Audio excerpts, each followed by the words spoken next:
Yo, what's going on, guys? Welcome back to a brand new video on my channel. Inside of today's video, we're going to be ranking the worst 10 brawlers within Brawl Stars right now. So this is kind of paving the way to the tier list, which I'm going to be dropping either Tuesday or Wednesday. So make sure you're subscribed with notifications turned on so you don't miss that one. It'll be an absolute banger. So before we jump into it, make sure you're using the create code. That'd be greatly appreciated. And without further ado, let's jump straight into it. Okay, guys, so starting off the video at number 10, we have Lucillu. I'll say straight away, has slowly climbed his way up in the meta. You might even see him a little bit higher by the time the tier list is out, because we've seen a little bit more of a used rate, especially in hot zone, and I've even seen him using Canal Grande sometimes in NA, which is pretty wild. So maybe as people start to learn how to use Lu, he might climb up a little bit, but just overall still feels a little bit lackluster. Highly depends on his super, but once you get that, you can cycle it a little bit well, but as I said, like, his main attack is just really hard to use. That's why he's one of the worst brawlers inside of a game right now. Okay, so now jumping into the 9th worst brawler within the game right now, we have Jessie. So Jessie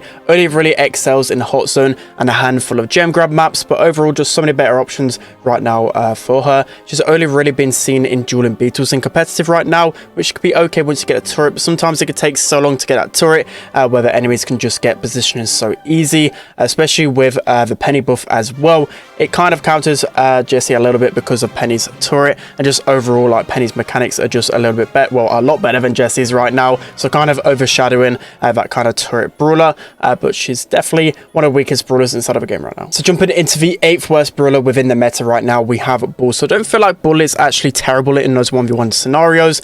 I just feel like there's not a lot of maps that actually favor Bull right now. There's a couple of heist maps which he's okay on, but a lot of them have been removed in the past, so it kind of slips down the meta when maps aren't really in the game that he favors. Just overall, there's a lot of different tanks that are so much better than him, the likes of Fang, Daryl, etc, and he's just kind of falling off in the meta a little bit, and it's really hard to use him in just those general 3v3 maps. So next up at number 7, we have Grom. So he did receive a nice buff within the last set of balance changes. I think overall Grom's play hasn't really gone up too much, and maybe I'm missing out on something, but I just feel like overall his mechanics just make him so easy to counter, especially considering you've got other throwers in the mix that are just so much better at defending against those aggros, like Tick, for example. There's multiple ways to actually counter those aggro brawlers, whilst Grom, it's always really awkward to face enemies up close, and there's just so many good aggressive brawlers in this meta, making it really hard to pick a Grom. Maybe he's a little bit better than some of the throws in Knockout, but just overall feel like Grom is just so easy to counter,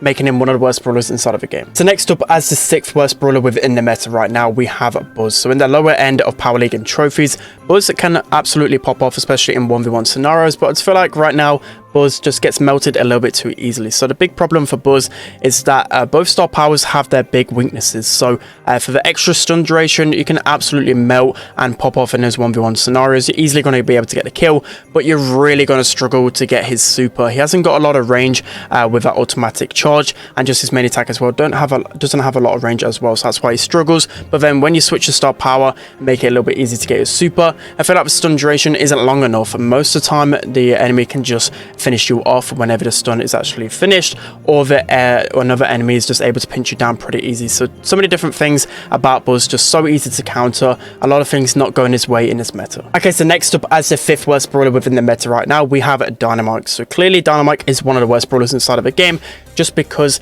he's so easily countered. So many different aggro options right now in the meta, the likes of Bonnie and Cole, for example. They can just destroy him whenever they please. So that's why Dynamite is so incredibly weak right now. In the right matchup, he can absolutely pop off as a last pick, but it's only extreme scenarios where you can play Dynamite, and there's just a lot of different options better than him right now. But as I said, in the right hands, he can still absolutely pop off with Dynamite. Okay, so now moving into the 4th worst brawler within the game right now, we have Anita. So Anita has to be easily one of the worst brawlers within the game right now, just solely because of her pick rate. She's never ever picked in competitive.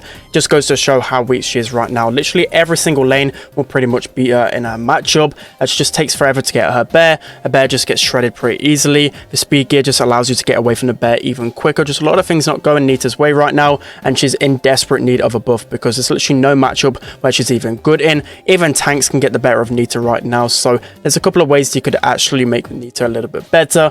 Maybe in the long run, just make it so her bear's a little bit quicker. It just something needs to happen to Anita, because she's just so weak right now. Okay, so next up, jumping into the 3rd worst brawler within the game right now, we have El Primo. So El Primo is a really bad brawler within this meta, just so hard to get any value out of him whatsoever. So many brawlers in the game right now can just easily counter El Primo, especially because he lacks so much range. And even when there's just enemy tanks or other brawlers that Primo can counter, there's just a lot of better options out there, because once you actually win your matchup, you're just kind of left in an awkward situation, because again, you haven't got a lot of range. It takes a long time to build up his super, so enemies are easily going to be able to pinch you down, and you're just basically feeding the enemy supers the entire game. So El Primo's kind of lost his mark in the meta. He's not even brought out when enemies are using tanks. Okay, so now jumping into the second worst brawler within the game right now, of course we have Edgar. So Edgar in Showdown will absolutely still be a really strong brawler, but we're talking 3v3 modes here, and specifically the kind of power league and competitive meta. Edgar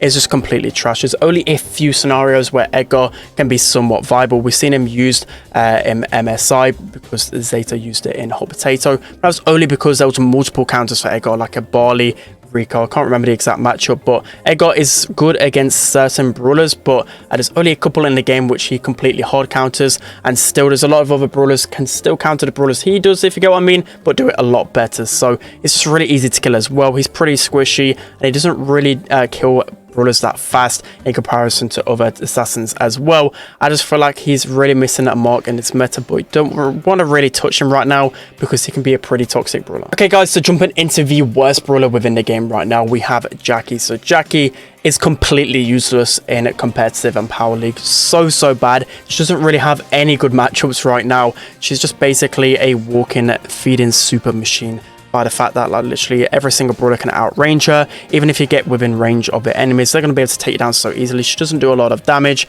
and again, just an easy brawler to take down right now. The main reason why she hasn't really been buffed, I believe, is because in just overall play, I see a lot of time on like Brawlify and Brawl Stacks, etc. Whenever I'm looking at like the highest win rate brawlers, Jackie's for some reason quite up there. So maybe in the lower ranks, Jackie is somewhat OP because people kind of struggle to face off against tanks, but I feel like overall in the higher ranks, Jackie is just completely useless, doesn't have any use whatsoever within competitive. Alright guys, it's going to be it for today's video. I hope you enjoyed this one. Let me know what you think of my ranking in the comment section below, but I feel like even with these worst brawlers, you could still get somewhat value in ladder, especially with some of these brawlers, maybe not power league or competitive, but still somewhat usable, except for likes of Jackie. I think she's completely unusable right now, but that's going to be it for today's video guys. Make sure you're checking out the tier list in a couple of days time. Don't forget to like, comment and subscribe, and I'll see you guys next time.